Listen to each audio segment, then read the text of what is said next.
지지난주에 여러분들과 함께 이제 하박국 3장 2절 말씀 나누었는데요. 기억하시지요? 네, 기억하실 거라 생각합니다. 오늘 여러분 부흥의 계절 학계 2장 9절의 세상을 꿈꾸며라는 제목으로 하나님 말씀을 같이 좀 여러분들과 나누는 시간이 되었으면 좋겠습니다. 오늘 본문 시작하기 전에 여러분, 봄이 지나면 여름이 오고요. 여름이 지나면 가을이 옵니다. 가을이 지나면 겨울이 오고, 겨울이 지나면 부흥의 계절이 옵니다. 네. 과거에 우리 믿음의 선배들은 그 부흥의 계절을 그리스도의 계절이라고 불렀었습니다. 민족의 가슴마다 피 묻은 그리스도를 심어 이 땅에 부르고 푸른 그리스도의 계절이 오게 하자. 누가? 내가. 이렇게 외치며 민족 복음화의 사명을 안고 전도하러, 선교하러, 국내로, 시골로, 오지로, 낙도로, 저 북한 접경 지역으로, 그리고 가나로, 에티오피아로 수많은 사명 가진 그리스도인들이 나아가기 시작하며 지금의 한국교회와 선교 역사들이 생겨나게 된 것이죠. 지난주에 다루었던 말씀 본문인데요. 우리 한번 먼저 읽어봤으면 좋겠습니다. 시작.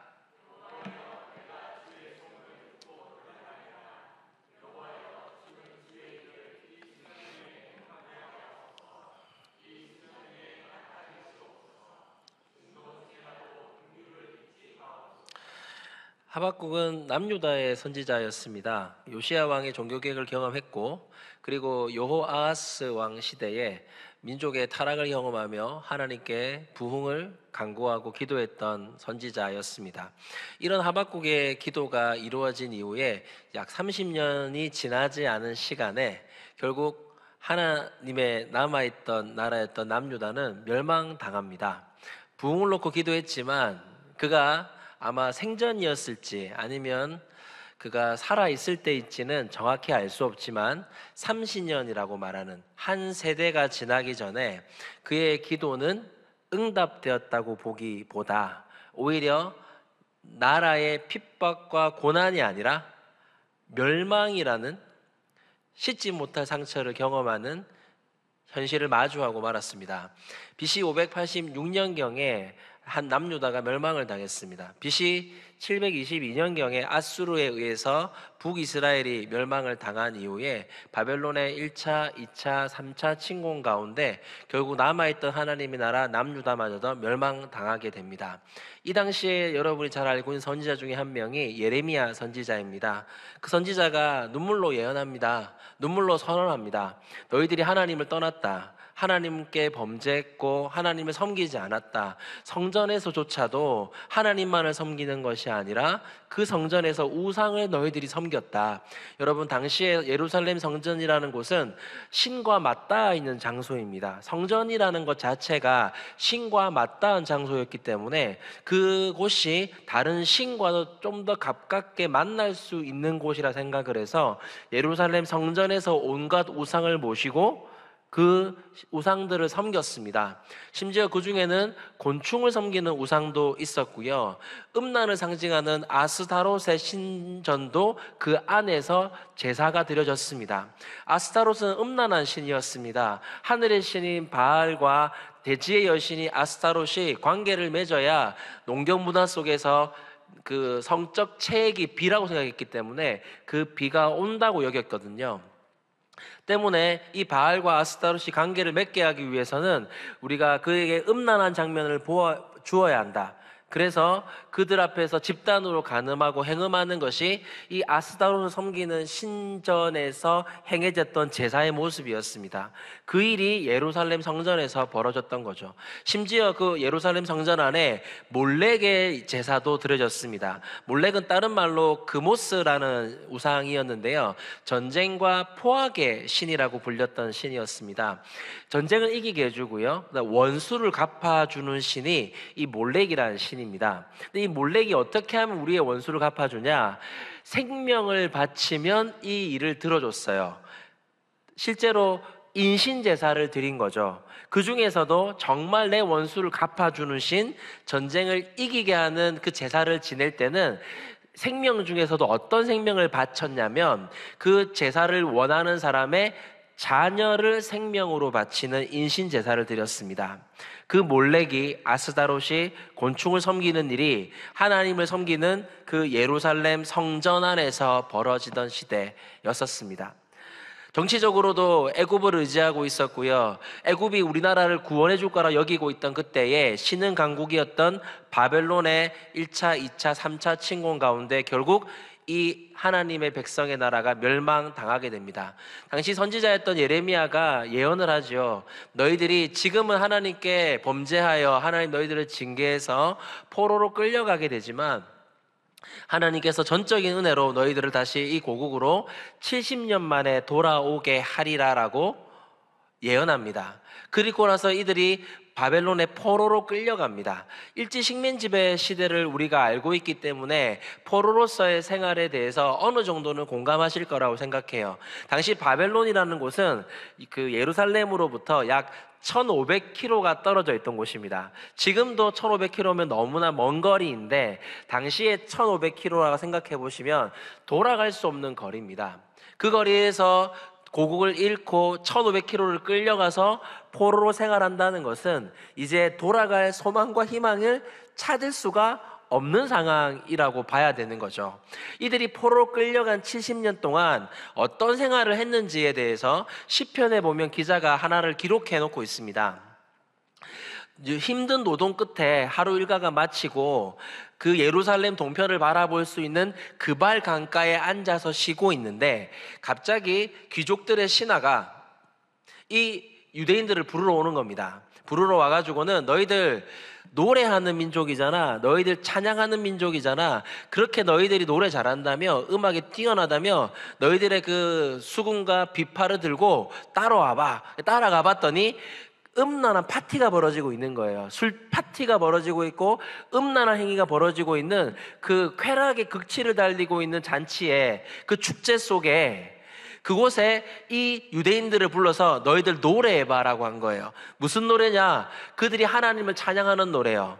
하나님을 예배하는 노래요. 하나님은 선하시다. 하나님은 인자하시다. 그분이 우리를 살피신다. 그분이 목자 되신다. 뭐 이런 가사의 노래들, 이런 찬양들을 자기들을 길을 즐겁게 하기 위해서 불러보라는 겁니다. 그래서 어쩔 수 없이 거기서 눈물을 머금고 수금과 비파를 치며 경배하리 주 하나님을 노래하고 음란한 행위를 하고 술 마시고 박장대소하고 하나님을 비웃는 그 현장을 보고 나서 그렇게 노래를 마치고 다시 그발강가로 돌아와서 그 나무에 수금과 비파를 걸어놓고 하염없이 우는 모습이 시편에 그려집니다. 하나님을 떠난 하나님의 백성들이 세상에서 당하는 멸시와 비난의 모습을 그대로 그려주고 있는 모습이죠. 그렇게 바벨론에서 70년간 포로 생활을 합니다. 그런데 이 바벨론이 신흥 강국이었던 메대와 바사에 의해 멸망당하고 그 왕국의 일대 왕이라 할 수 있는 고레스 왕이 왕이 되자마자 칙령을 내려서 이 유대인들을 다시 고국으로 돌아가도록 풀어줍니다. 전적인 은혜로요. 그게 약 70년이 아니라 55년 만이었습니다.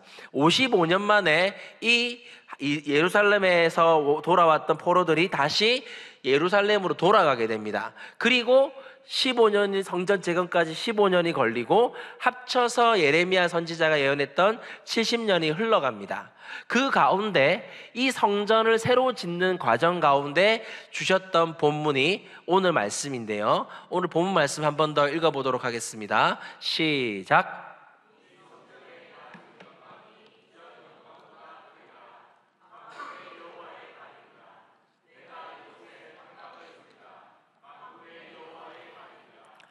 네, 성경에는 모두 세 번의 성전이 등장합니다. 가장 유명한 성전이 솔로몬에 의해서 지어진 솔로몬 성전이었고요. 또 하나의 성전은 예수님 당시에 헤롯 성전이 세 번째 성전이고요. 오늘 본문 말씀의 배경이 되는 성전은 스룹바벨 성전입니다. 그렇게 고국으로 돌아왔던 유대인들의 숫자가 5만 명이었습니다. 이들이 돌아와서 마주한 그 고향의 모습은 어땠을까요? 완전히 폐허였죠. 성벽도 없고요. 집도 없고요, 토목도 되어 있지 않고 당연히 성전도 완전히 무너진 상태였었습니다. 그런데 이들이 그 중에서 제일 먼저 했던 일이 뭐냐면 자신들을 지켜줄 성벽을 만드는 일도 아니고 자신들이 먹고 자고 눕고 쉴 수 있는 집을 짓는 일도 아니라 성전 짓는 일을 이 5만 명이 함께 하기 시작합니다. 이것이 말해주는 바는 그것입니다. 이들의 마음속에 자신들이 범죄하여 주를 떠났지만 주님이 전적인 은혜로 우리를 다시금 회복하셨으니 그분 앞에 다시 예배하자, 우리가 예배부터 회복하자, 주님 섬기는 일부터 회복하자, 우리를 구원하신 분도 하나님이시고 우리를 징계하신 분도 하나님이시다, 그 하나님을 예배하자, 그것이 우리의 삶의 중심이라고 고백하는 것과 같았겠죠. 그렇게 다른 모든 일을 멈추고 다 함께 성전 짓기를 시작합니다. 제일 먼저 한 일은 성전 지대를 놓는 일이었습니다. 땅을 다진 거죠. 건물을 올릴 수 있도록. 자, 이제 건물만 올리면 되는 상황이었는데 이 다시 건물을 올릴 수 있다는 상황이 너무 기뻐서 이 5만 명이 함께 그 자리에 모여서 기쁨과 즐거움의 축제의 예배를 드립니다.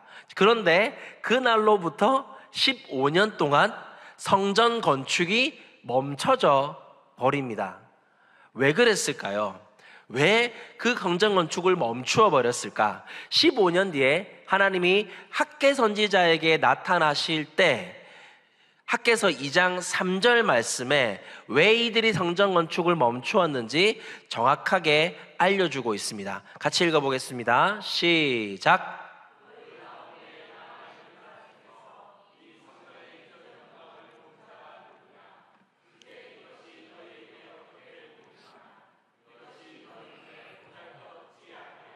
당시 예배드린 현장에 기괴한 일이 하나 벌어집니다. 모든 민족이 다 하나님 앞에 기뻐서 즐거워서 축제의 예배를 드리고 있는데 이 한켠에 앉아있던 한 부류의 사람들은 오히려 통곡하며 울고 있었습니다. 이들이 누구였냐면 그 당시에 지도자, 장로들이었습니다. 이들은 과거 솔로몬 성전의 영광을 받던 사람들입니다. 10대 후반 또는 20대 초반에 55년이 흘렀으니까요. 10대 후반과 20대 초반에 그 솔로몬 성전의 영광을 받던 사람들입니다. 지성소에 드려지는 예배 받던 사람들입니다. 그 휘황찬란한 금박으로 입혀진 성전을 받던 사람들입니다. 그런데 다시 지어지는 성전을 보니까, 다시 지어지는 이 스룹바벨 성전을 보니까 그들 눈에 어떻게 보였다는 겁니까? 보잘것 없어 보였다는 거죠. 보잘것 없는 성전 지어서 뭐하나, 이 성전 다시 지어서 뭐하나, 이제 과거의 영광은 우리 시대에는 일어나지 않을 거야. 과거에 영광스러웠던 성전의 시대가 있었지만 이제 다시 지어지는 이 아이들의, 이 자녀들의 시대에는 이 성전이 그와 같이 영광스럽지 않을 거야. 과거 교회는 복음을 선포하면 수십 수백 명이 그 자리에서 꼬꾸라지고 예수를 고백하고 자신의 죄를 고백하는 일들이 벌어졌지만 이제 그런 일이 벌어지지 않을 거야. 북만 치며 동네를 돌아다녀도 아이들이 몰려왔지만 이제 그런 일은 없을 거야. 그리스도인들의 숫자는 점점 줄어갈 거야. 교회 규모는 작아질 거야. 교회를 봐. 어른들은 많지만 청년들은 적고, 청년보다 청소년이 적고, 청소년보다 어린이들이 적지 않아. 우리는 피라미드를 거꾸로 만든 같은 구조를 가지고 있어서 앞으로 교회는 점점 줄어들 수밖에 없고 과거의 영광은 이제 우리 시대에 이루어지지 않을 거야 라고 생각하며 그 보잘것없음으로 인해서 물론 외부의 방해가 없었던 건 아니지만 하나님이 평가하시기로 그들이 성전 건축을 멈췄던 이유는 다른 이유가 아니라 이런 성전 지어서 뭐하냐는 생각, 내부적인 동력을 잃어버렸기 때문에 성전 짓는 일을 멈춰버렸던 것입니다. 그 현장에 있던 그 지도자들은 그 시대를 사랑하는 사람들이었습니다. 자기의 자녀들을 사랑했고 자신들의 손주들을 사랑하는 분들이었습니다. 그랬으니까 울었던 거죠. 사랑하니까 울었던 겁니다. 그런데 현실이 보이는 거예요. 안 된다는 거죠. 끝난 것처럼 느껴진다는 겁니다. 이제는 점점 미끄럼틀에 올려진 사람의 점점 미끌려져 내려가듯이 그렇게 갈 수밖에 없다는 처참한 현실 때문에 통곡하며 울었던 거죠. 사랑했기 때문입니다. 사랑하지 않으면 그 비참함도 느끼지 않습니다. 사랑했기 때문에 그들이 살아갈 시대를 바라보니 안타까웠고 마음이 아팠기 때문에 통곡하며 울었던 것이죠. 그리고 그 지도자들의 판단은 정당했습니다. 왜냐하면 단지 겉모습의 얘기가 아니에요. 단지 숫자의 얘기가 아닙니다. 숫자가 좀 줄어도요, 그리스도인의 농도가 짙어진다면 그것은 오히려 올바를 수 있습니다. 자, 그런데 그러면 그 지도자들이 단지 질적인 면이 아니라 양적인 것만을 봐서, 외향적인 것만을 봐서 그랬느냐? 그렇지 않습니다. 솔로몬 성전에는 있었는데 다시 지어지는 성전에는 없는 게 있었기 때문입니다. 솔로몬 성전에는 하나님의 임재와 영광을 상징하는 법궤가 있었습니다. 그런데 다시 지어지는 이 스룹바벨 성전에는 그 법궤가 없었습니다.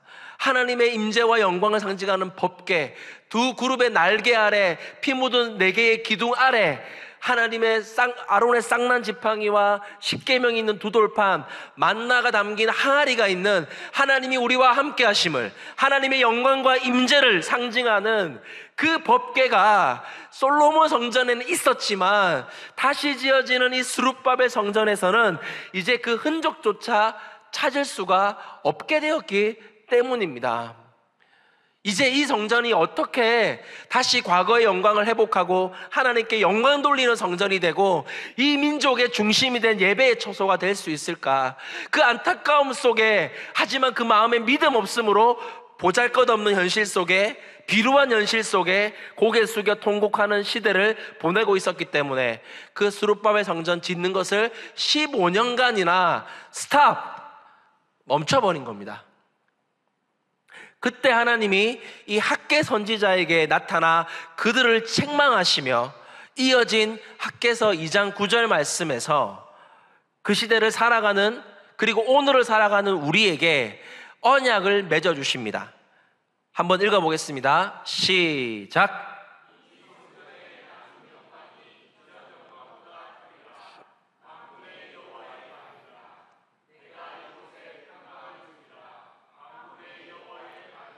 이 성전의 나중 영광이 이전 영광보다 크리라. 누구의 말씀이십니까? 이 성전의 나중 영광이 이전 영광보다 크리라. 누구의 말씀이십니까? 어쩌면 저는 여러분보다 이 함께하는 교회를 사랑하지 않을 것 같습니다. 저는 이 교회에서 약 1년, 2년 정도 교회를 섬기고 있고 자녀들과 아내와 함께 이 교회를 다니고 있습니다. 하지만 제가 어떤 근거를 가져서 제가 보니까 현실적으로 잘 따져볼 때, 현 상황을 볼 때 이런 게 아니라 하나님께서는 이 땅에 살아가고 있는 우리에게 하나님 자신의 언약을 선명하게 보여주시며 이 말씀을 믿는 자들을 기대하고 계십니다. 다시 한번 읽어보겠습니다.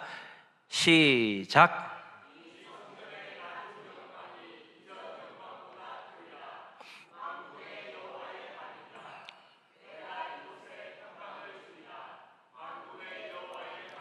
하나님께서 이 말씀이 믿어지는 성령의 선물을 우리 성도님들께 가득 주시기를 간절히 소망합니다.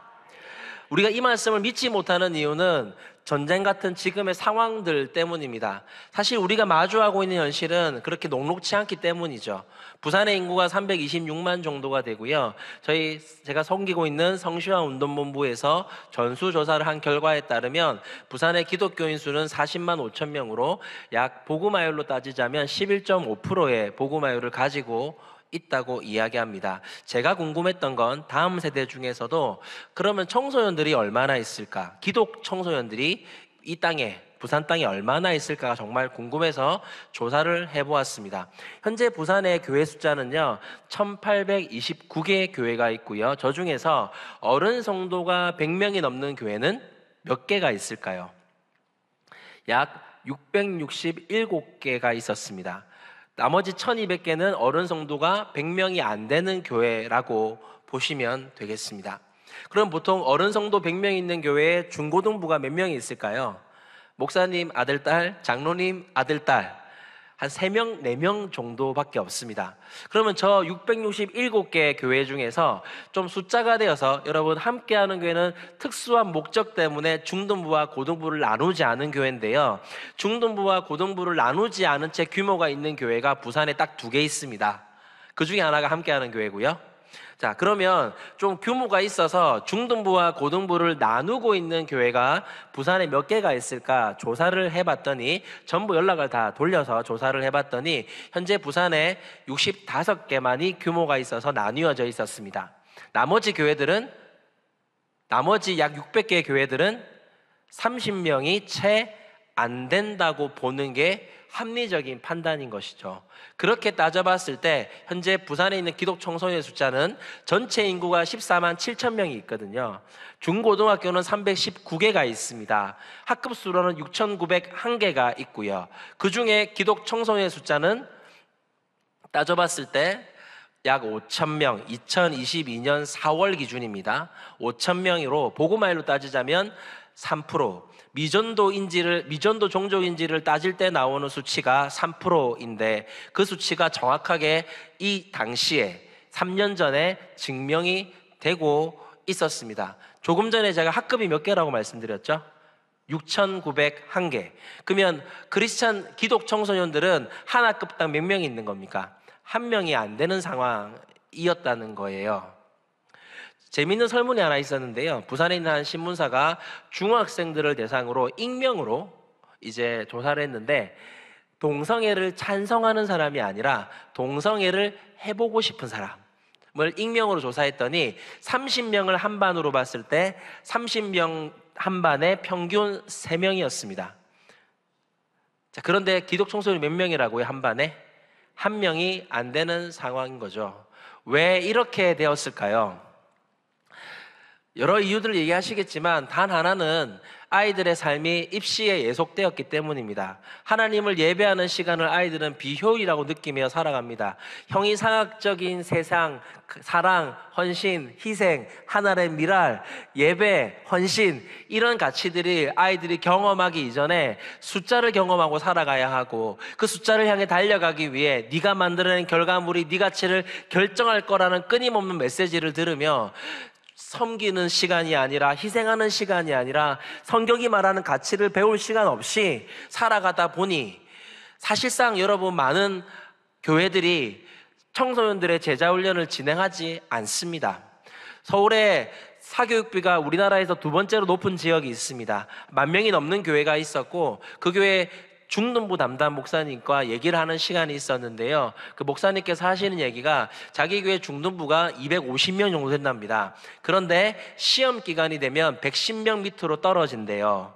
그러면 시험 기간이 몇 주냐고 했더니 중간 기말, 수행 다 더하니까 1년에 21주가 나오더랍니다. 그러니까 52주 중에 21주 나오지 않는 거죠. 그리고 너무 궁금해서 너 학원비가 궁금하길래 애들 들어올 때 학원비를 다 물어봤대요. 아이들 전체 다한테 물어봤는데 중요한 건 아이들이 학원비를 정확하게 알고 있더랍니다.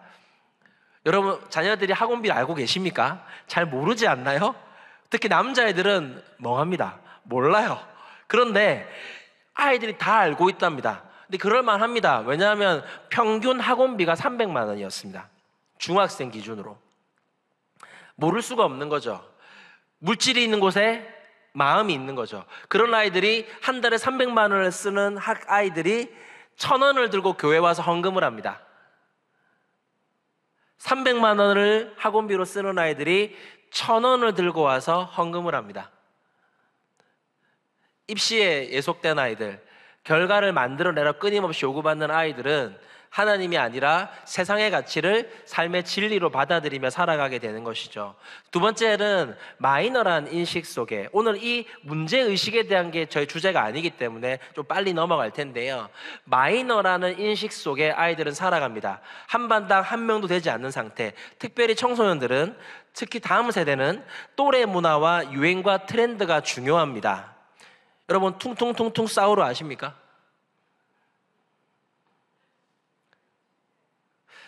그만하겠습니다. 여기까지만 하겠습니다. 아이들은 또래 문화가 너무 중요합니다. 자기 친구들이 자기 반에서, 특별히 아이들의 라이프 스타일은, 여러분, 트렌드는 학교 안에서 도는 게 아니라 학급 안에서 돕니다. 학급 안의 분위기가 아이들에게 트렌드가 되는데, 그 학급이란 30명 정도의 단위 속에서 자신만이 기독교인이다, 자신만이 밥 먹을 때 기도한다, 자신만이 큐티를 한다. 우와, 봤나 얘들아, 내 혼자 뿌이다 큐티하는 사람, 봤나 얘들아, 내 밖에 성경 안 읽는다, 봤나 얘들아, 내만 기도한다, 이럴까요? 그런 현실 속에 살아가고 있더라는 것입니다. 그러면 이런 상황들이 우리로 하여금 하나님의 말씀, 하나님의 커버넌트를 믿지 못하도록 만들고 있는 것이겠죠. 이런 상황 속에서 우리는 어떻게 주님 말씀을 믿고 다시 그 믿음 위에, 토대 위에 다음으로 향해 나아가고 다음 세대를 준비하는 교회가 될 수 있을까요? 제 이야기를 조금 해보고 싶습니다.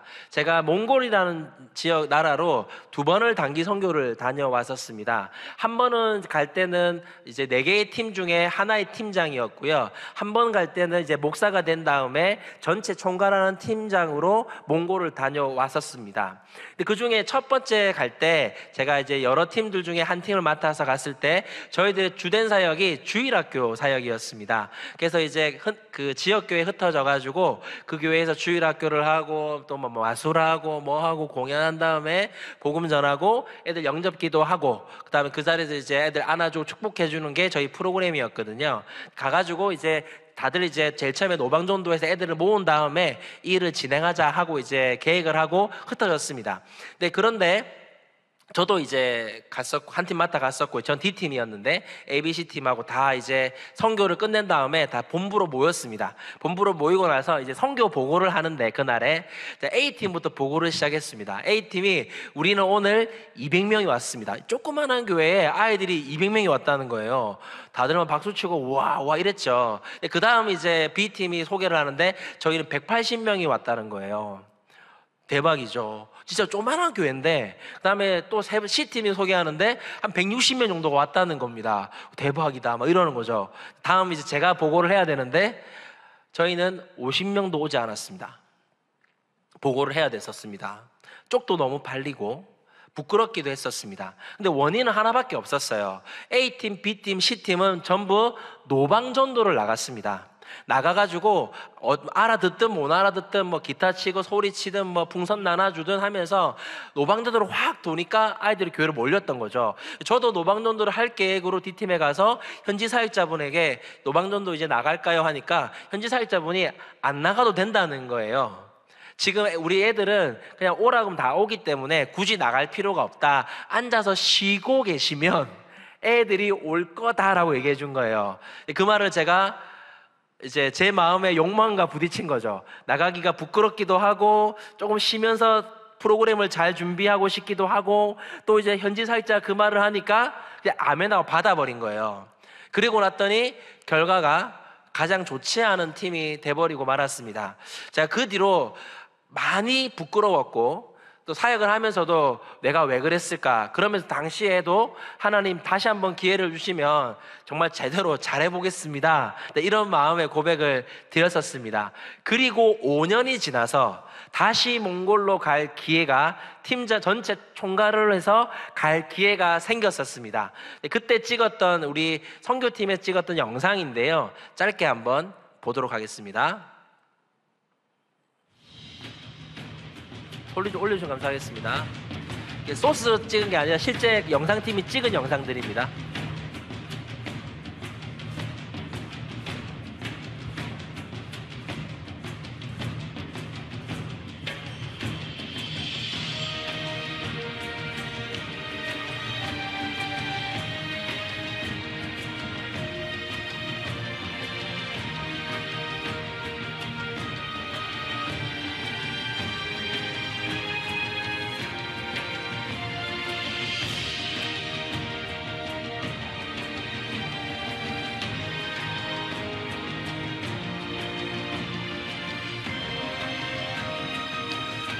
보통 이제 몽골 갈 때 제일 많이 가는 지역이 울란바토르란 수도입니다. 근데 저희는 그때 당시에 울란바토르가 아니라 울란바토르에서 버스로 20시간 정도 가야지 있는 초이발산이란 지역으로 이제 단기 선교를 가게 됐거든요. 당시에 도로가 좀 비포장이어가지고 그 비포장 도로를 아직까지 도로를 놓기 전이라 이제 버스로 이제 버스 2대 나눠 타가지고 가야 되는 25명이 가야 되는 상황이었거든요. 그런데 그 비포장 도로에 초원에서 20시간을 가야 되는데 비가 왔습니다.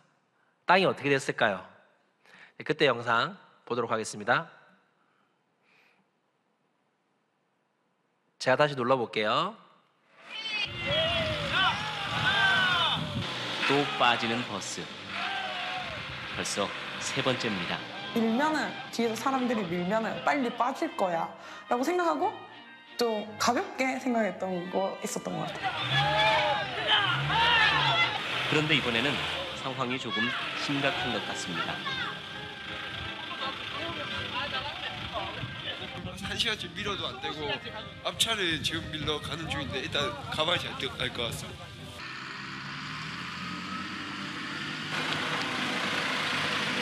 결국 방향을 바꾸고 여러 번 시도한 끝에 차량을 빼내게 됐습니다.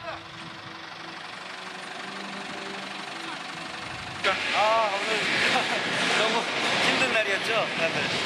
네, 사역 시작도 안 했어. 우리 접니다.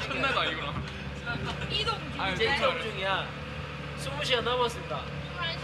21시간째. 벌써 출발한 지 20시간이 지났고 예상보다 길어지는 이동 시간에 이제는 그저 무사히 도착하기만을 기도할 뿐이었습니다. 갑자기 또 멈춘 버스. 이로써 벌써 5번째 빠지고 마는 선교팀. 네, 5번째 빠졌고요. 마지막에 결국 31시간이 걸려서 도착해야 됐고 마지막엔 차를 버리고 결국 차를 못 타고 이제 한 대를 아예 버리고 짐을 한 대 다 실어가지고 꾸역꾸역 미어 타가지고 1시간을 더 가서 도착을 할 수 있었습니다. 근데 여러분 그거 아십니까? 선교는 영적 싸움입니다. 근데 그 당시에 우리가 뭘 잘못해서 이런 일이 벌어졌나 이게 아니라 마음속에 이런 마음이 있더라고요. 이것 봐라. 이것 봐라. 복음 전하러 가는 길인데 이것 봐라. 뭐 대단한 건 아니지만 우리가 예수 전하러 가는 길인데 이것 봐라. 두고 보자. 제대로 할 거다. 이런 각오가 마음속에 이 호승심, 영적 투쟁 의식 같은 것들이 올라오는 걸 경험했었거든요. 그리고 이제 가서 선교지에 짐을 풀고 한 팀은 선교지에서 이렇게 뭐 데코 준비하고 하면서 이제 주일학교 사역을 시작해야 되는데 제가 제일 먼저 뭘 했을까요? 제일 먼저 어떤 사역을 시작했을까요? 노방전도 했습니다. 데코하는 애들 다 멈춰라. 페인트 그만 발라라. 안 세워도 된다. 차인팅 연습 안 해도 된다. 다 나온나 해가지고 다 같이 이제 노방전도 하러 나갔습니다. 그리고 나서 이제 노방전도를 하고 아이들을 모았는데 당시에 끝나고 나서 저희 몰랐는데 끝나고 나서 현지 사역자분이 하신 얘기가 그 마을에 있는 아이들이 100% 다 왔대요. 그 상황에서 그 주일 아침 아이들과 예배를 드리고 복음을 전하는 자리에서 하루를 시작할 때 같이 가셨던 목사님께서 우리에게 이런 멘트를 해주셨습니다. 여러분 손든 게 아무것도 아닌 것 같지? 어떻게 알아? 오늘도 손들어도 그 아이가 예수 믿고 구원받을지. 여러분 손드는 게 아무것도 아닌 것 같지? 어떻게 알아? 오늘 그 아이가 손들고 예수 믿고 구원받을지. 이 마음이 정말 마음이 꽂혔습니다. 그리고 아이들에게 모아놓고 뭐 운동도 하고 재밌는 것도 해주고 찬양도 하고 다 누릴 거 누리게 한 다음에 이제 아이들에게 스킷 드라마를 보여주고 예수님에 대한 스킷 드라마를 보여주고 나서 제가 이제 강단에 올라가 아이들에게 야외에서 복음을 증거했었습니다. 아이들을 바라보며 가슴 깊은 곳 절절함이 넘치는 자신의 이야기를 꺼냅니다. 그리고 복음을 전했습니다. 우리 한국도 예전에 너무 못 살던 나라였어요. манай Солонгосны дээр үед бол маш буйраа орон байсан байна. 너무너무 가난했어요. Үнэхээр ядуу орон 그때 байсан байна. 예수님이 우리를 이렇게 찾아오셨어요. Тэр үед Есүс Солонгост ирсэн 우리를 байна. 만나주셨습니다. Биднэртэй уулзсан. 우리를 사랑해 주셨어요. Биднийг тэрсэн. 우리에게 꿈을 주셨어요. Биднэр хайр. 여러분에게도 꿈이 생기기를 원해요. 여러분도 예수님 믿게 되기를 원해요. 정말 여러분이 받아야 할 것은 Та нарын үнэхээр авах ёстой 오직 한 가지입니다. тэр бол зөвхөн ганц зүйл 바로 байна. 예수 그리스도입니다. Тэр бол Есүс Христ. 뭐라 해야 되죠? 감동? 그러니까 설교하는 중에 전율이 있었으니까요. 이미.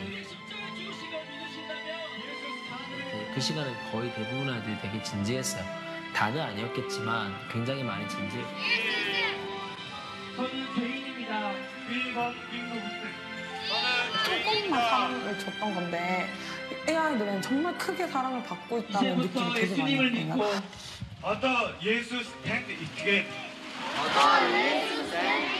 교회를 다니고 종단여와 지금부터 영원까지 나와 함께 해주실 것을 믿습니다. 앞에 확된 기쁨 나와 함께 해주실 것을 비트죄 예수님의 이름으로 기도드렸습니다. 예수의 일들 셀프다 아멘. 아멘. 몽골 아이들의 마음에도 예수님의 마음이 전해졌을까? 여기저기 흐느끼고 눈물을 흘리는 아이들도 있었습니다. 왜 그렇게 우냐고 이렇게 물었는데 그 친구가 이제 했던 말이 Яагаад гэвэл би Есүст итгэсэн болохоор.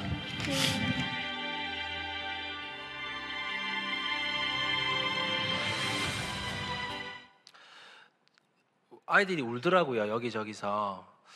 한국 사람이 무슨 말을 잘한다고 통역을 잘해주시긴 했지만 아이들이 울더라고요. 그래 우는 아이들한테 그 영상팀에서 가서 이제 통역을 해서 물었습니다. 너 왜 우냐고 물었더니 아이가 지금 예수님을 믿게 되었기 때문이라고 대답을 하더라고요.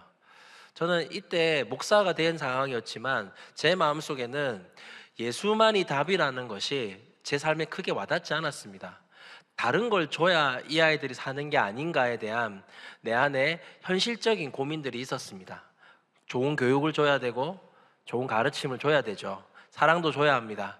근데 정말로 이 아이들을 변화시키는 것, 정말로 우리 다음 세대가 외쳐야 될 것이 있다면 예수 그리스도, 그분의 이름을 외칠 수 있는 광장이 이 아이들에게 있었으면 좋겠다.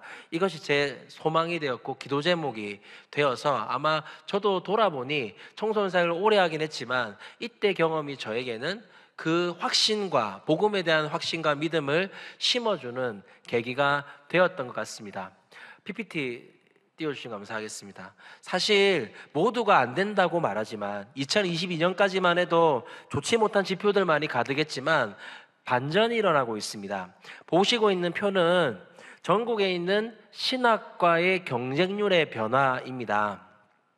더 많은 학과들이 있지만 대표적인 대학들의 신학교 경쟁률을 모아봤더니 2023년 제가 합동층 목사인데 총신대 같은 경우를 보시면 제일 왼쪽에 있는 2023년도의 경쟁률이 4대1, 3대1 정도, 합격 등급 컷 같은 경우도 3.91, 4.78 정도가 나왔고요. 지원한 학생 숫자도 204명 정도였는데 무슨 일이 있었는지 모르겠는데 2024학년도로 넘어오면서 갑자기 껑충 뛰었습니다.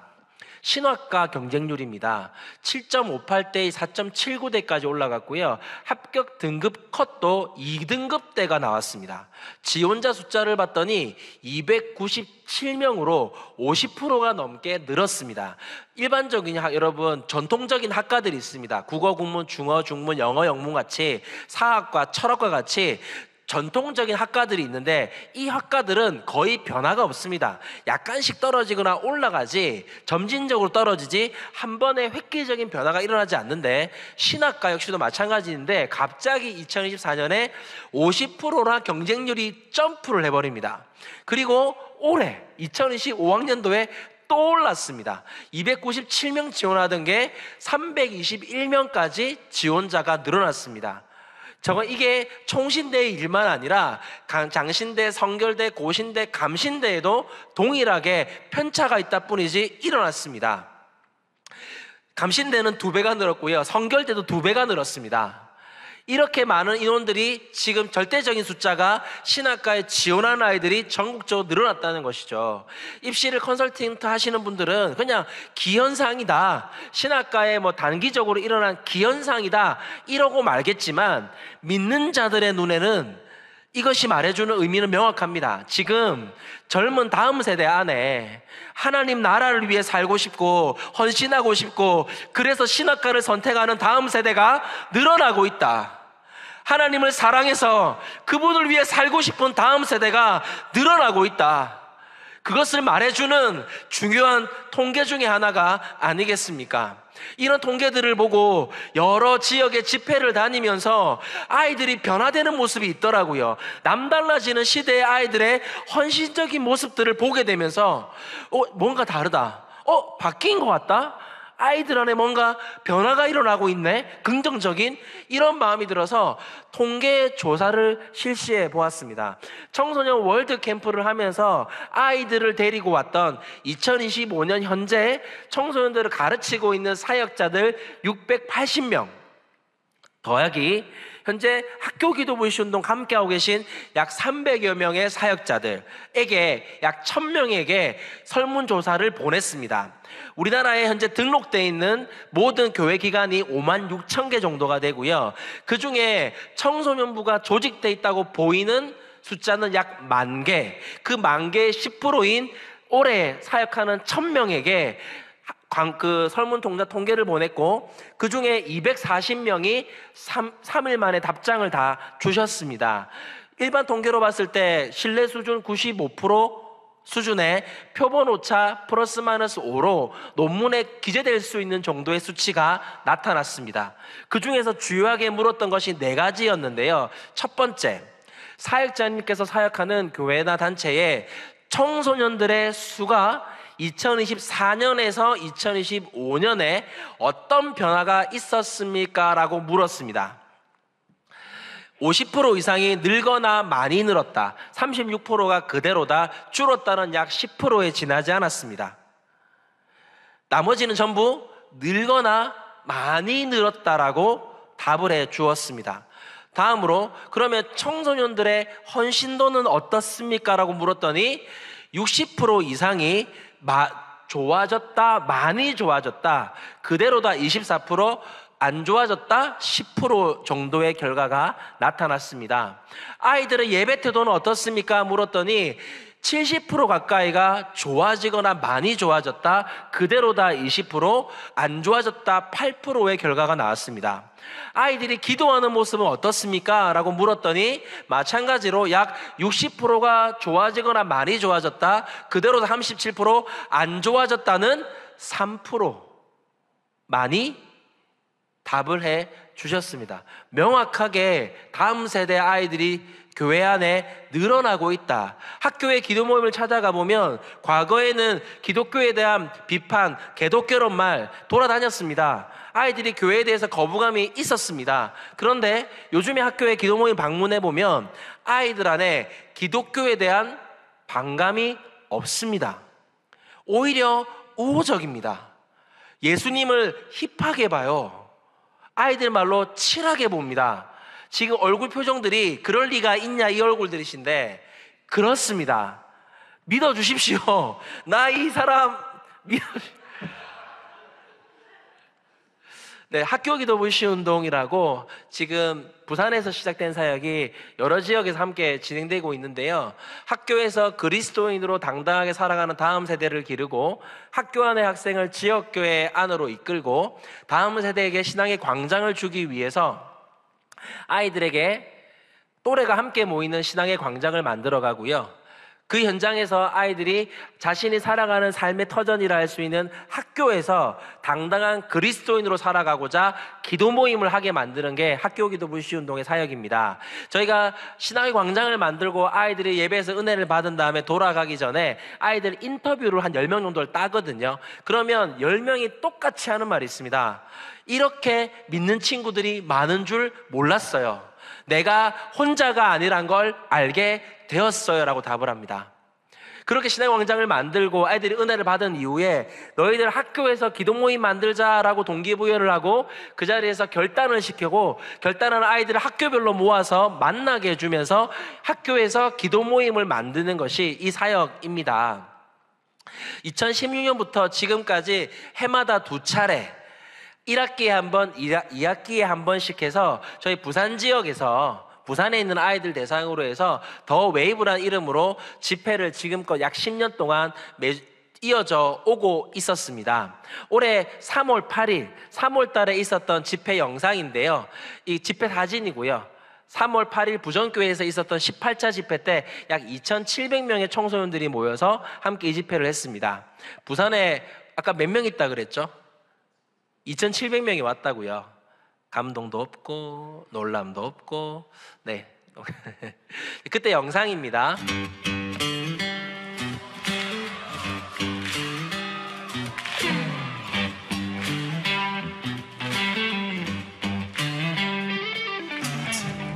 이 영상을 보시면 왜 광장과 기도 모임을 함께 하는지 아이들이 잘 설명해 줍니다. 교회에서든지 아니면 학교에서 기도 모임을 하든지 그렇게 많은 인원으로 함께 예배를 드리는 것도 아니고 하다 보니까 좀 쓸쓸한 그런 신앙생활을 살았던 것 같아요. 그런데도 불구하고 이제 학교 기도 불시 운동에 참여하면은 정말 수많은 학생들이 모여서 함께 불시 운동을 위해서 기도하고 함께 합심하여 예배하는 걸 보고 이렇게 많은 믿음의 용사들, 동역자들이 있구나. 생각지도 못했던 동역자들을 여기서 만날 수도 있고 예, 중입니다. 힘든 학기 중에 학기 상황 가운데에서 기도 모임을 다시 열정을 불태우고 싶다면 더웨이브 오면 정말 좋을 것 같습니다. 다들 다니는 교회도 다르고 학교도 다르지만 결국 하나님께서 다 하나 되게 하셨구나 이런 생각하면서 큰 은혜가 됐던 것 같습니다. 기도와 삶으로 주님을 나타냈던 다니엘처럼 주님 한 번만 바라보는 청소년들이 불같이 일어나게 하여 주시옵소서. 더 웨이브는 기도 모임을 시작할 수 있는 중3이에요. 마음을 항상 주는 것 같고 하고 있어도 항상 멈추고 싶을 때도 있고 막 기도 모임을 엄청 향이 있지 않을 때도 있는데 그런 마음들을 다시 한 번 더 붙잡을 수 있게 하고 더 웨이브 나올 때마다 그 학교 기도 모임에 대한 그 열정이 다시 불타올라서 내게 이 사명 주신 예수님을 위해서 모든 것을 바칠 수 있겠다라는 그런 마음을 주시고 내 열정을 다시 회복시키는 그런 시간인 것 같아요, 더 웨이브. 아무래도 하나님께서 보내신 학교다 보니까 학교에서도 계속 하나님 찬양하고 예배할 수 있도록 노력해야겠다고 생각했고 저의 말과 행동을 통해서 예수님 사랑이 드러날 수 있도록 조금 더 신경 쓰고 생각하면서 살아야겠다고 생각했습니다.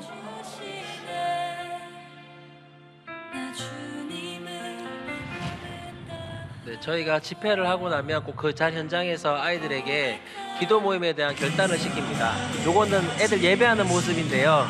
좀 달라요. 요즘에 아이들이. 근데 올라가라 시킨 게 아니고 자기들끼리 올라간 거고요. 이 곡이 점프할 수 있는 곡이 아니거든요.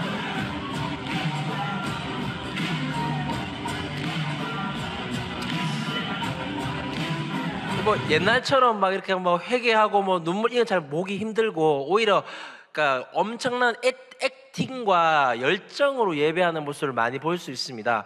좀 걱정도 되는 거예요. 얘들이 나이트를 온 건가 이런 걱정들이 되니까 인터뷰를 하면서 아이들이 물어보거든요. 오늘 예배 어땠냐고 하면 정말 재밌는 현상은 인터뷰한 아이들 100이면 100 똑같이 한 명도 빠짐없이 오늘 회개 많이 했대요.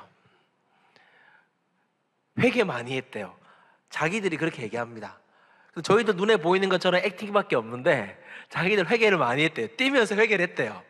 그렇다고 하더라고요. 저도 이해하기 힘든 아이들인데 그런가 봐요. 막 뛰고 기뻐 웃었는데 회개했답니다. 신기한 예배의 모습들을 요즘 아이들에게서 보고 있습니다. 그리고 저희가 이제 이렇게 집회를 하고 나면 꼭 집회 때 아이들에게 나눠준 종이가 있는데요. PPT 주시겠습니까? 요거부터 보고 가겠습니다. 저희들이 집회할 때 꼭 뭐 하냐면 아이들 보고 너희 자발적으로 학교 기도 모임 좀 홍보해라. 부스 만들어줄 수 있는 제가 이제 그런 상황들을 만들어주거든요. 그럼 아이들이 자기 학교 부스를 세워가지고 온 친구들한테 홍보를 막 합니다. 이런 모습이 되죠. 너무 심한데요.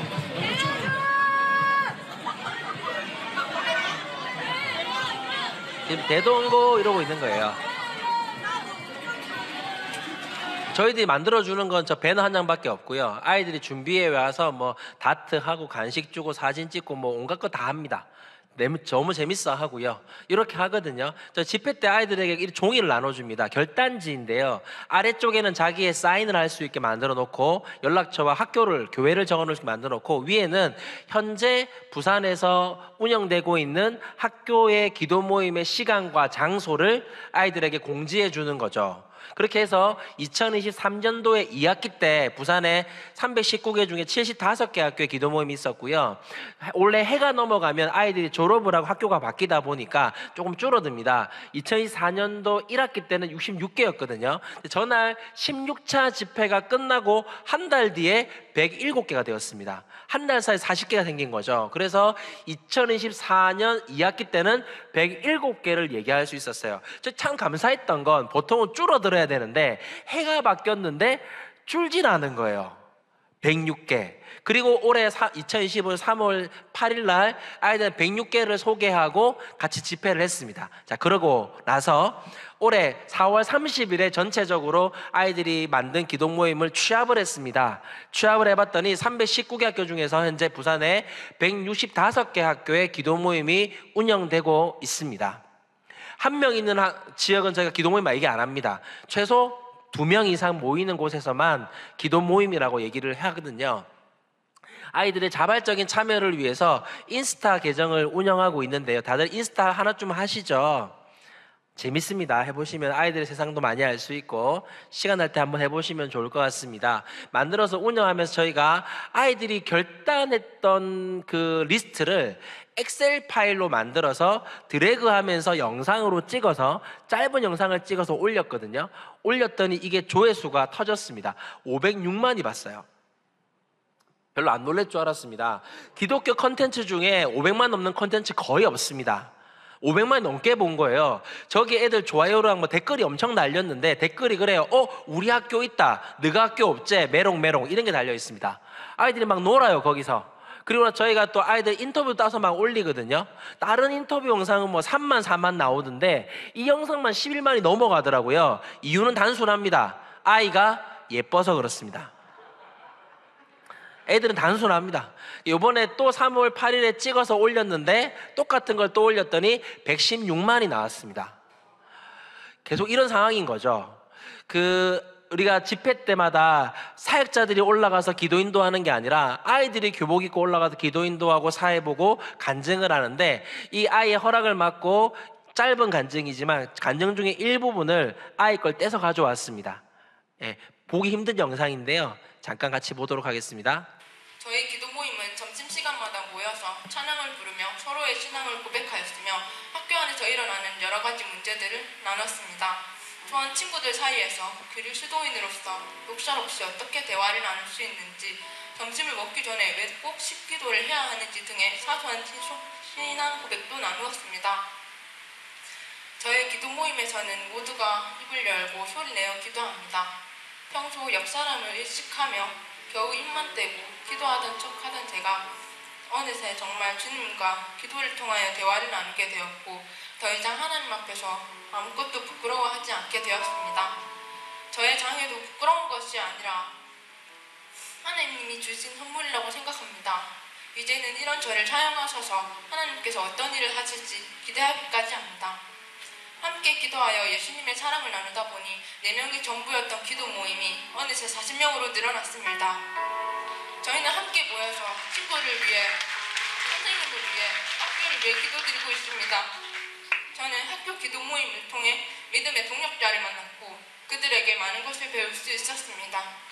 사실 청각장애를 가지고 있다고 말을 하면 사람들이 저를 얕보거나 동정 혹은 저에게 실망을 할까봐 장애가 있다고 선뜻 말하지 못하였습니다. 어디서도 나눌 수 없었던 저의 부끄러운 모습은 함께 나눌 수 있을 만큼 기도 모임은 저를 성장시켰습니다.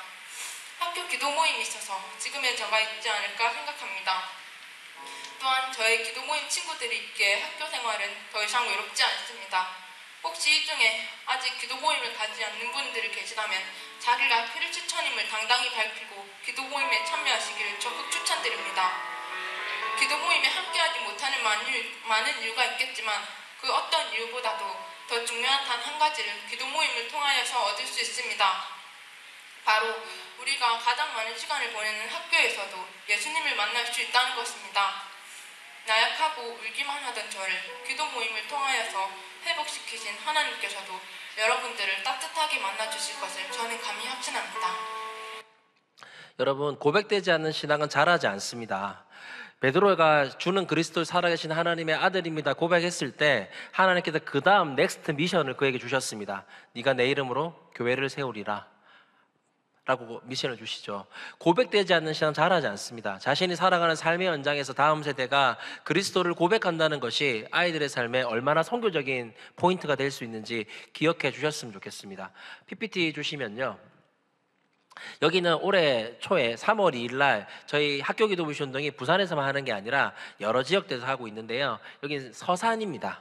서산이라는 저 인천 저쪽에 충남 쪽에 있는 곳인데, 여기서 한 50명 정도 친구들이 모여가지고 이제 저 이름으로 해서 집회를 가졌고 저를 강사로 이렇게 모셔주신 거예요. 그래서 집회를 했는데, 여기 특이하게도 과거에 기도 모임을 이끌었던 청년들이 어디 안 가고 이 지역에 남아서 교회를 섬기고 있다가 다시 코로나 끝나고 보니까 자기가 졸업한 학교의 기도 모임들이 다 사라져 있는 거예요. 그게 너무 안타까워서 자기 다 중등부 고등부 교사를 하고 있던 청년들이니 자기 교회 중고등부를 데리고 와서 집회를 연 겁니다. 근데 50명이 왔어요. 25명은 청년, 25명은 청소년이었어요. 그리고 나서 이날 집회를 했는데 신기한 일이 있었습니다. 제가 이제 찬양이 끝나고 올라 설교를 한 다음에 기도 인도를 시켰는데, 기도 인도를 처음에 시키고 나서 1시간 동안 기도 인도를 안 했어요. 아이들이 기도가 멈추질 않았습니다. 1시간 동안 기도 소리가 죽질 않는 거예요. 저도 참 신기한 경험이었습니다. 그리고 나서 이 집회가 끝나고 나서 25명밖에 청소년들이 안 왔는데, 그리고 끝나고 나서 한 달 반 뒤에 24개 학교 중에 8개 학교에 기도 모임이 생겼어요. 이 경험을 한 청년들이 우리 지역 안에서 단기 선교를 시작했습니다. 청소년들을 위해서 우리가 이들을 위해 신앙의 광장을 만들자. 그리고 감사하게도 저 현장에 와 계셨던 그 지역 목회자분이 그럼 우리 교회, 그 지역의 제일 큰 교회입니다, 빌려주겠다고 하셔가지고 서산에서 학교 기도부시 운동이 열릴 수 있게 되었습니다. 올해 8월 23일이에요. 그러면 이제 여기에 아이들 홍보를 하고 알려야 되잖아요. 교회로도 다 알리지만 이 청년들이 무슨 생각을 했냐면, 그러면 우리 이 예배의 자리에, 복음 전하는 자리에 안 믿는 친구들도 많이 왔으면 좋겠다, 이렇게 마음을 먹어가지고 모든 학교에 한번 우리 노방전도를 나가자, 학교마다 찾아가서 전도를 하자. 근데 그냥 하면 재미없으니까 우리 예수님 옷 입고 가자라고 해서 이렇게 전도를 시작했습니다.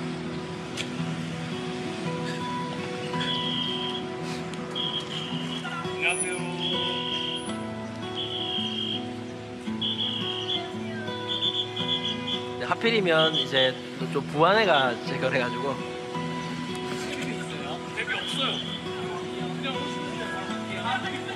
아이들 반응을 한번 잘 눈여겨보십시오. 안녕 얘들아, 좋은 아침이야.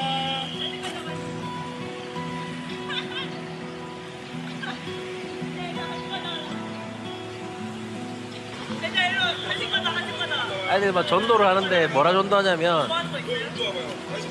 예배에 오라고.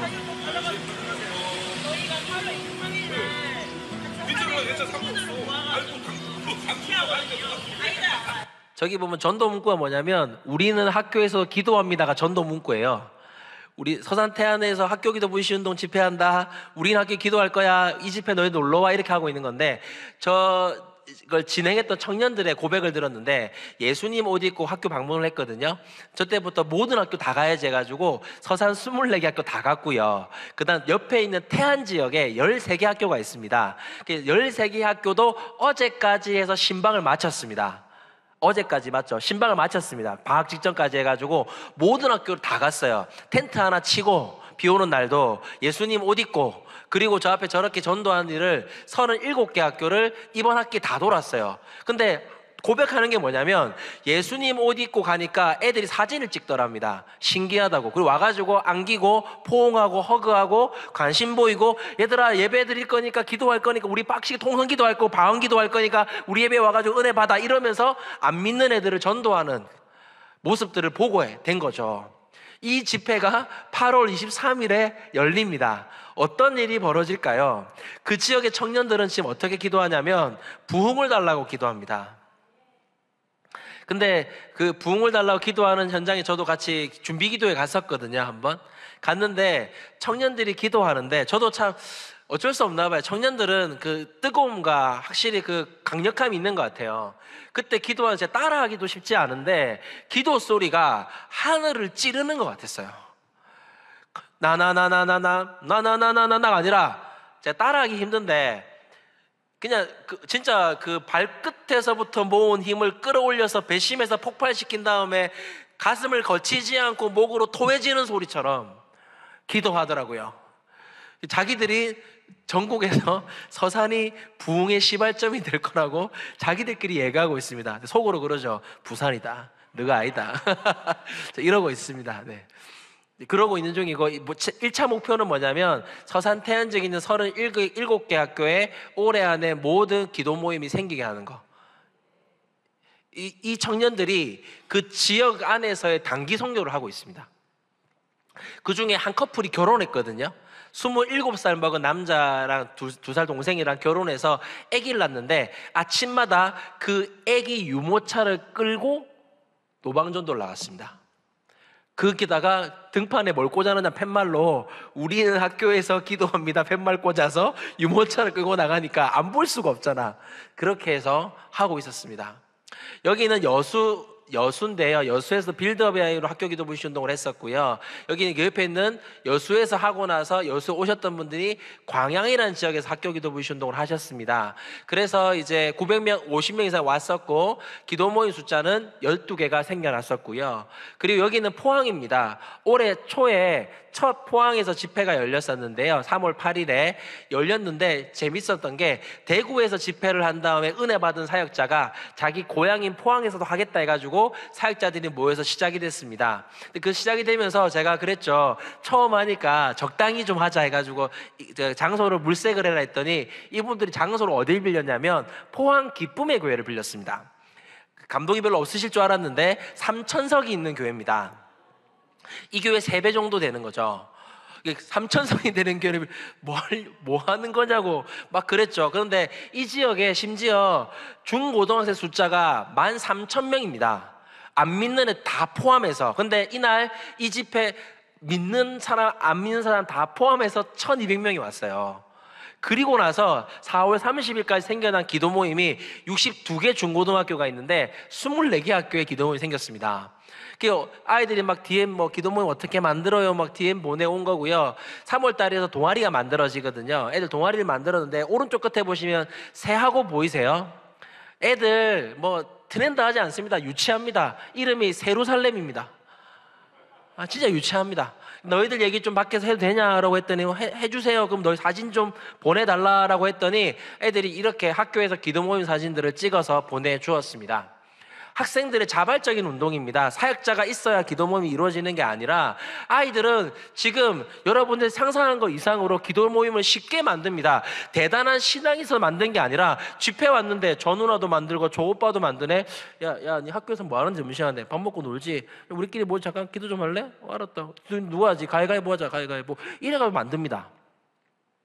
대단해서 만드는 게 아니라 그냥 만들어요. 그리고 합니다. 기도 모임 재밌는 건 기도 모임을 하면 아이들이 자기 기도를 안 합니다. 평상시에는 자기 기도 하잖아요. 기도 모임에 가면 아이들이 2가지를 기도합니다. 하나, 친구들을 위해 기도합니다. 2, 학교를 위해 기도합니다. 학교의 문제를 놓고 기도해요. 아이들이 기도의 방향이 내면을 향하던 것들이 밖으로 바뀌어지더라고요. 너무 자발적으로 기도 모임을 이뤄가는 것들을 전국에서 보고 있습니다. 여기는 제주도인데요. 제주도 하고 있거든요. 제주도 4차까지 왔는데 올해 사역하신 분들이 모여가지고 했고요. 집회 때 한 650명씩 옵니다. 별로 감동이 없을 줄 알았어요. 숫자 감동이 없을 줄 알았습니다. 제주에서 650명이면 이상하게 많이 모이는 거예요. 이상할 정도로 많이 모이는 거라고 얘기하고요. 기도모임 숫자도 18개가 현재 만들어져 있습니다. 여기는 부산이죠. 여기 대전입니다. 대전은 라이트온이라는 이름으로 하는데요. 이때 1,000명 이상 왔고 기도 모임 숫자는 38개가 생겼습니다. 그리고 여기는 원주인데요. 원주는 1,800명 정도가 왔습니다. 1,800 정도 왔고 원주 지역이 나고 제일 많이 모였습니다. 이건 이제 그 다음에 있었던 부흥의 현장 사진이고요. 이렇게 해서 시작했었는데 1,600명 이상 왔고 기도 모임도 27개 정도가 생겼었습니다. 여기는 세종이거든요. 세종이라는 곳에서 했었는데 여기도 했더니 850명 이상이 왔고 8개 기도 모임들이 생겼습니다. 여기는 충주입니다. 충주는 여기도 이제 700명 이상이 왔고 기도 모임도 14개가 생겼습니다. 언제 끝나나 싶죠? 안 끝납니다. 계속 나올 거예요. 여기는 전북입니다. 익산의 이리신강교회에서 했는데요. 라이톤 이름으로 했었고 1,500명 이상이 왔고요. 기도 모임은 18개. 이 지역은 재밌는 게 원래 기도 모임이 없었거든요. 사역자도 없었는데 이쪽 쪽에서 이리여고에 있는 고1 학생이 대전 집회에 왔다가 2년 전에 은혜를 받고 학교에 기도 모임 만들어서 자기 지역에 있는 애들한테 소문내가지고 그 애가 중심이 돼서 고3이 되었을 때 19개 고등학교가 있는데 이 지역에 그중에 14개 학교의 기도 모임을 얘들끼리 시작하고 있었습니다. 14개를요. 사역자가 없이 자기들끼리 DM이 계속 오는 거예요. 선생님, 목사님, 저 올해 졸업해요. 졸업하기 전에 우리 지역에 꼭 생겼으면 좋겠어요. 한번 해주세요. 막 이렇게 했거든요. 그래서 제가 그 소식을 제이어스라는 팀에 알리고 대전 스태프들한테 알렸더니 본인들이 오케이 해주신 거예요. 그래서 6월 7일 날 모여서 이 집회를 열었습니다. 네. 그랬다고요. 그리고 여기는 춘천입니다. 춘천에서도 했었는데요. 이 지역은 800명 이상이 왔었는데 이 지역이 정말 신기했던 게요. 이게 당시 영상이거든요. 하나님 나라를 위해 살고 싶어하는 하나님을 사랑하는 다음 세대가 일어나고 있구나. 헌신하고 싶은 아이들이 일어나고 있구나. 주님 나라 위해서 희생을 각오한 친구들이 일어나고 있구나. 그곳에 있는 아이들, 그곳에 있는 내 친구들, 죽어가는 아이들, 왕따 당하는 아이들, 고통받는 아이들, 외로움에 있는 아이들, 경쟁 속에서 따뜻함을 느끼는 그 못지는 그 아이들에게 이 학교가 따뜻한 안식처가 되게 해 주시옵소서. 경쟁에 매몰되는 것이 아니라 서로 친구가 되고 우정을 나누는 공간이 되게 하여 주시옵소서. 예수 그리스도의 이름이 이곳에서 높아지게 해 주시옵소서. 기도하는 것이야말로 우리의 사명이지 않겠습니까? 이렇게 집회를 했거든요. 끝나고 나서 그 현장에서 바로 기도 모임을 해서 학교별로 모였습니다. 피켓을 들고 모여가지고 이 학교 모여라 저 학교 모여라 미리 이제 24개 학교가 있거든요. 24개 학교 담당자들을 세워가지고 집회 끝나자마자 이렇게 피켓 들고 들어와서 학교 이름을 다 모인 거예요.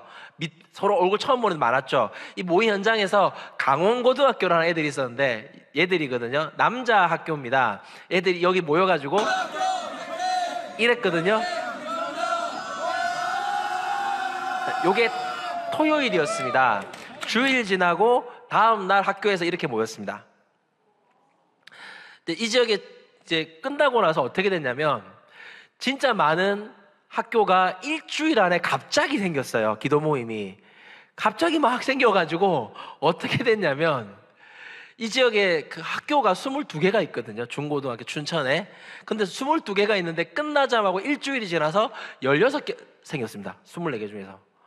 그 지역 사역자들은 기적이라 그래요. 다음 세대 아이들이 이렇게 할 줄 몰랐다는 거예요. 아이들 안에 기도의 영이 임하고 있습니다. 아이들 안에 하나님께서 자신의 이름을 높이고 계십니다. 안 된다고 말하지만, 할 수 없다고 말하지만 하나님은 하십니다. 그분이 역사하시고 그분이 일으키시면 우리가 보지 못했던 영광스러운 세대가 이 세대 가운데 세워지는 걸 부모로서, 어른으로서, 선배로서 목도하며 보며 우는 순간들을 우리가 경험하게 될 것입니다.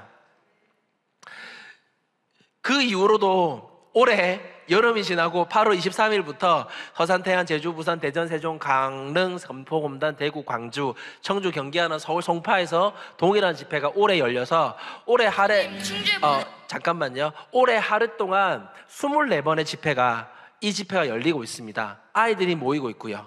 기도 모임을 세워가고 있고 저희들이 파악하고 있는 기도 모임 숫자만 약 1,100개 정도가 됩니다. 전국에 5,652개의 중고등학교가 있고요. 지금 1,100개 정도 학교에 기도 모임이 세워져 있습니다.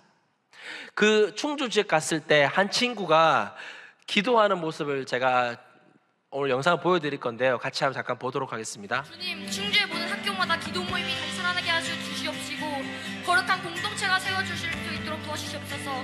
믿음의 친구들이 연결되고 교사와 학생이 함께 기도하는 영적 연합이 이루어질 수 있도록 도와주시옵소서. 기도가 학교의 문화가 되고 예배가 일상이 되는 새로운 변화가 일어날 수 있도록 주시옵소서. 주님, 부흥을 위해 기도합니다. 우리 학교가 주안에서 변화되길 원합니다. 주님, 기도하는 학생들로, 예배하는 교사들로 학교 안에 예수 그리스도가 선포되게 하여 주시옵소서. 어둠의 세력은 물러가고 생명의 빛을 비추게 하여 주시옵소서. 주님, 충주를 넘어서서 대한민국의 모든 중고등학교마다 회개의 눈물이 흐르게 하시고 이 세상에 성령의 바람이 불어올 수 있도록 도와주시옵소서. 부흥의 불길이 타오르게 하여 주시옵소서. 학교를 새롭게 하시고 이 땅을 새롭게 하여 주시옵소서. 주님, 이 기도의 여러분들을 가지고 오늘 주님의 이름 새벽을 부르짖고 함께 기도하시겠습니다. 주여! 사역자 아니고요, 고1입니다. 저는 이 아이의 기도가 이루어지기를 소망하고 있습니다. 안 된다고요? 어렵다고요? 잊지 못할 사건과 충격 속에 있다고요? 다음 세대는 하나님이 세워가고 계십니다. 소망과 믿음 가운데 우리들이 함께 일으키고 갔으면 좋겠습니다. 아이들이 기도하는 모습을 보면 PPT 계속 넘길 텐데요. 이렇게 기도합니다.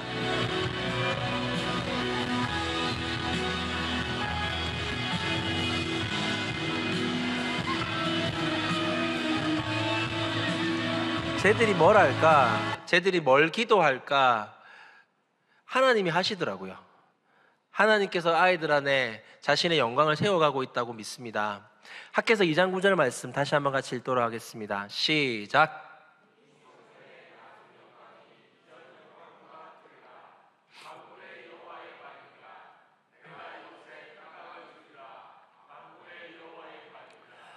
믿음이 없으면 투자도 없습니다. 믿음이 없으면 헌신도 없습니다.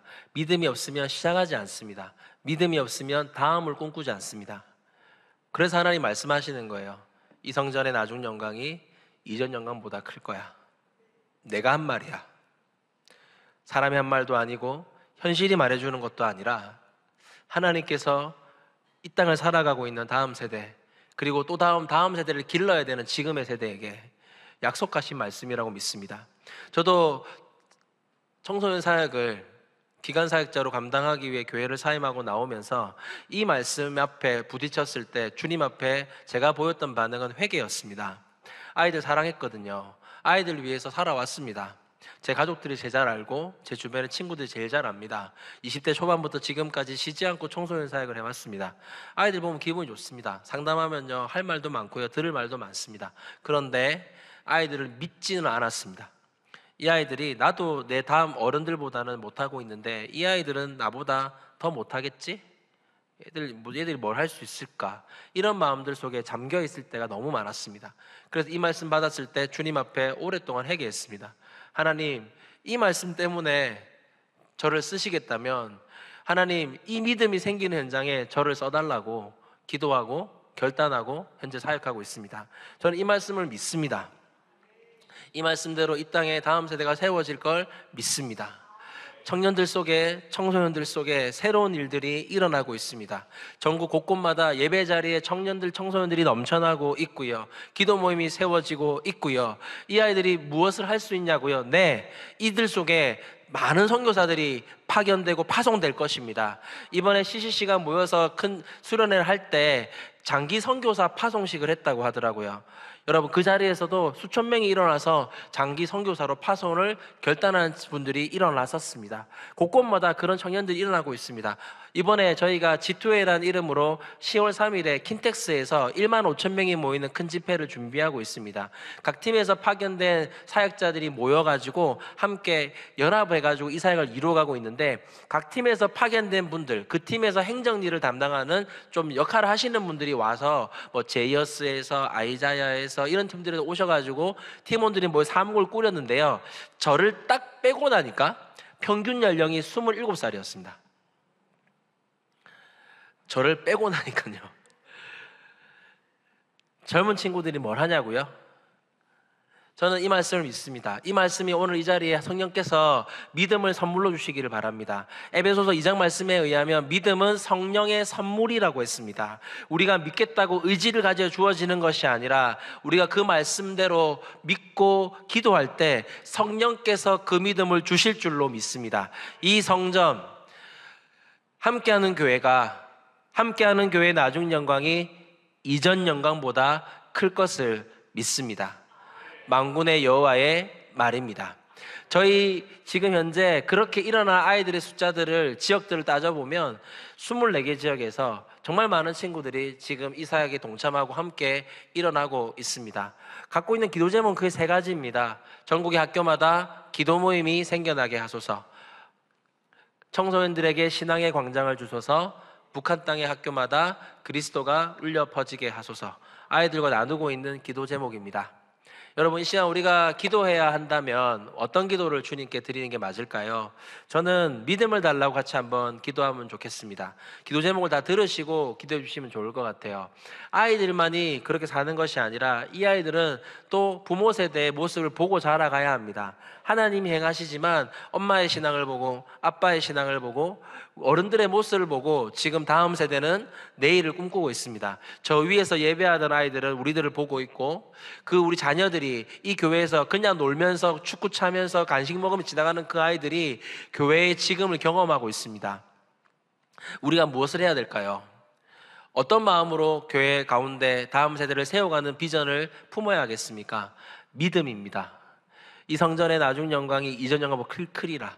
아이들이 지나갈 때 사랑으로만 쳐다보는 것이 아니라 믿음으로 바라보는 것이죠. 아이들이 그 믿음을 먹는 것입니다. 아이들은 영적인 존재입니다. 우리가 믿음을 가지고 아이들을 바라보면 아이들은 영적인 존재여서 그 시선에 담겨있는 믿음을 양식으로 먹습니다. 그 믿음을 한번 먹는 거죠. 함께하는 그 성도가 1000명이라면 아이들이 왔을 때 매주마다 교회 오면 그 1000명의 믿음을 시선 속에 영적 양식을 이 아이들이 먹게 된다면 이 아이들은 그 믿음 위에 자신의 정체성을 세우게 될 것입니다. 우리의 시선이 바뀌어야 됩니다. 우리의 마음가짐이 바뀌어야 합니다. 믿음의 토대 위에 서야 합니다. 그러할 때 다음 세대가 그 믿음대로 이 땅에서 세워지게 될 줄로 믿습니다. 함께하는 교회는 부산에서 중요한 사역을 감당하고 있는 주춧돌과 같은 기둥과 같은 교회입니다. 교회에 봤더니 기둥이 많더라고요. 기둥 같은 교회입니다. 여러분, 믿음으로 담대히 서서 그 믿음 위에서 다음 세대를 길러가 주신다면 이곳에 자란 아이들이 한국교회 속에, 부산 땅 속에, 세계 가운데 하나님께 쓰임받는 아이들로 자라갈 줄로 믿습니다. 같이 한번 기도하면 좋겠습니다. 먼저 기도할 것은 딱 2가지 좀 기도했으면 좋겠는데요. 첫 번째 기도는 믿음을 달라고 함께 기도했으면 좋겠습니다. 어느새 우리 눈에는 현실이 보이고 어느새 우리 눈에는 아이들이 여기까지만 자랄 것 같다는 생각을 가질 때가 많지 않으셨습니까? 우리 믿음을 달라고, 이 성전의 나중 영광이 이전 영광보다 클 것을 믿는 믿음을 달라고 같이 기도하시면 좋겠고, 2번째는 이 땅의 다음 세대를 위해서 기도해 주시면 좋겠습니다. 이 땅의 다음 세대가 정말로 믿음으로 준비되고 하나님께 영광 돌리는 세대가 되게 해달라고, 이 아이들이 우리보다 더 하나님께 영광 돌리는 세대가 되게 하여 달라고 우리 시간 한번 주여 일창하시고 함께 기도하며 나아가겠습니다. 주여!